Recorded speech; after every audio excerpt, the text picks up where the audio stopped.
Another day, another tanong. Bakit marami ang nagagalit sa iminungkahi ng DTI na yung 500 pesos daw kasya na para sa Noche Buena ng pamilyang Pilipino?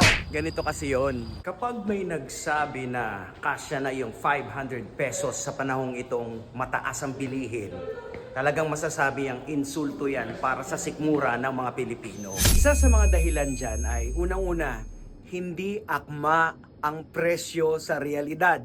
Ang mga tao araw-araw namamalengke yan. Alam nila kung magkano yung presyo ng prutas, alam nila yung presyo ng pasta, presyo ng keso, yung mga ingredients. At kaya pag sinabi mong 500, kasya na yan. Nako, insulto yun para sa kanila kaya sila naiinis. 500, Noche Buena.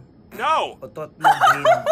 Pangalawang dahilan, parang minamaliit yung hirap ng pamilya.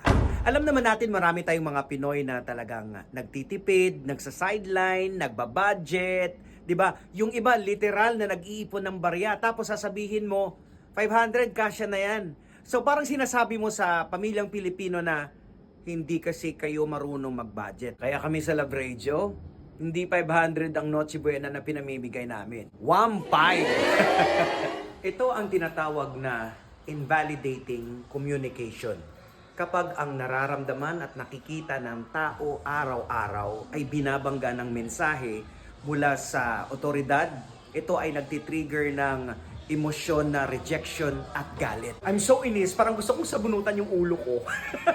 Now, let me share with you a word from the Bible from Romans 12 verse 15. Ang sinasabi po ng Biblia, "Rejoice with those who rejoice.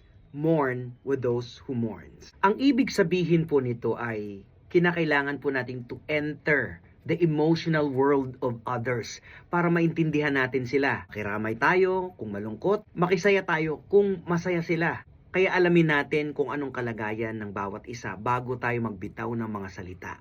And that's for another day, another word of God. God bless you all.